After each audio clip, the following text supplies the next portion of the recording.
যোৱাকালি সন্ধিয়া সময়ত হোৱা যিটো প্ৰতিবাদ, এই প্ৰতিবাদত যিটো ঘটনা হ'ল সি সঁচাকৈয়ে দুৰ্ভাগ্যজনক। আৰু এই ঘটনাটো গম পোৱাৰ লগে লগে মুখ্যমন্ত্ৰী ডাঙৰীয়াই মোক নিৰ্দেশ দিছিলে যে মুখ্যমন্ত্ৰী ডাঙৰীয়াৰ হৈ ইয়ালৈ আহিব লাগে আৰু ইয়াতনো আচল পৰিস্থিতিটো কি হৈছে এই কথাখিনি জানিব লাগে। সেই মৰ্মে মই ৰাতি ইয়ালৈ আহিছিলোঁ আৰু মাজনিশা ইয়াত আহি পোৱাৰ পিছত মই সকলো যিসকল লোক আহত হৈছিল, হস্পিটেলত যিসকল আছিল তেওঁলোকৰ খবৰ ল'লোঁ আৰু গোটেইখিনি খবৰ লোৱাৰ পিছত যিটো দেখিছিলোঁ তেখেতসকল তেনেকুৱা কোনো মেজৰ হেৰি নাই, মানে চিৰিয়াছনেছ মানে খুব চিন্তা কৰিবলগীয়া তেনেকুৱা নাই। এতিয়া যিখিনি ট্ৰিটমেণ্ট কৰিব লাগিব চৰকাৰে দিব। তাৰ লগে লগে আমাৰ আক্ৰাছুৰ কৰ্মকৰ্তাসকলৰ লগত বিভিন্ন আলোচনা কৰিলোঁ। তেখেতৰ মাজত অকণমান ভুল বুজাবুজি হৈ আচলতে ঘটনাটো হ'ল, যিটো ঘটনা আমাৰ সকলোৰে কাৰণে দুখজনক আৰু এনেকুৱা ঘটনা আমি হোৱাটো নিবিচাৰোঁ।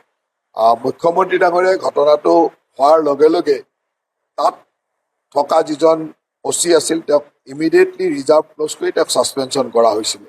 সেইটো আমি অৰ্ডাৰ দিছিলোঁ। গোলকগঞ্জৰ OC-জনক ৰিজাৰ্ভ ক্ল'জ কৰি ছাছপেণ্ড কৰা হৈছিলে আৰু তেওঁক নিলম্বন কৰাৰ লগে লগে নিৰ্দেশনা দিছিলে। তাৰ লগে লগে এতিয়া আমি গোটেই পৰিস্থিতিটো বুজি চালোঁ আৰু পৰিস্থিতি বুজি চাই যিটো দেখিছোঁ যে আৰু এজন OC, গৌৰীপুৰৰ OC-ও এই ঘটনাটোৰ লগত কিছু পৰিমাণে সাঙুৰ খাই আছে আৰু তেখেতকো ইমিডিয়েটলি এতিয়া ৰিজাৰ্ভ ক্ল'জ কৰিবৰ কাৰণে নিৰ্দেশনা দিয়া হৈছে। তেওঁকো ৰিজাৰ্ভ ক্ল'জ কৰা হ'ব।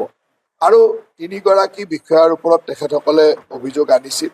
আমাৰ জিলাৰ যিজন আমাৰ SSP আৰু জিলাৰ সেই স্থানত উপস্থিত থকা 2গৰাকী উপ আৰক্ষী অধীক্ষকৰ ওপৰত তেখেতসকলৰ অভিযোগ আছিলে।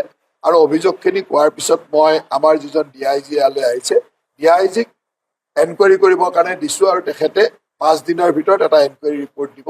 এই 3জন বিষয়াৰ ইনভলভমেণ্টটো কি আৰু তেওঁলোকৰ ক'ৰবাত মানে এই ভুল বুজাবুজিত তেওঁলোকৰ ৰোলটো কি সেই সম্পৰ্কে ইমিডিয়েটলি এনকুৱাৰী কৰি 5 দিনৰ ভিতৰত তেওঁ এটা প্ৰতিবেদন দিব। গতিকে এজন গৌৰীপুৰৰ OC-ক আমি ইমিডিয়েটলি ৰিজাৰ্ভ ক্ল'জ কৰি ছাছপেনশ্যন কৰিছোঁ আৰু গৌৰীপুৰৰ OC-ক আমি ৰিজাৰ্ভ ক্ল'জ কৰিছোঁ। গতিকে এই ধৰণৰ ব্যৱস্থা ৰাতিপুৱাৰ পৰা এটা বন্ধ আহ্বান কৰিছিল।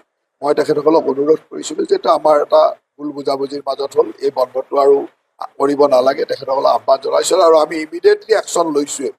গতিকে তেখেতসকলেও তাত সন্মতি প্ৰকাশ কৰিছে আৰু এই সন্মতি সাপেক্ষে এতিয়া আমি ভাবোঁ যে এটা সৌহাৰ্দ্যপূৰ্ণ সম্পৰ্কৰ মাজেৰে আমি ভৱিষ্যতৰ কৰ্মপন্থাখিনি আগবঢ়াই লৈ যাব পাৰিম। তেখেতসকলৰ যিখিনি ন্যায্য দাবী, সেই দাবীৰ প্ৰতি আমাৰ অসম চৰকাৰে বিশেষকৈ হিমন্ত বিশ্ব শৰ্মা ডাঙৰীয়াই বিভিন্ন সময়ত বিভিন্ন আলোচনা মাধ্যমে আগবঢ়াই লৈ গৈ আছে। গতিকে মই ভাবোঁ যে এই বিষয়টো ইমানতে আৰু সামৰণি পৰিম।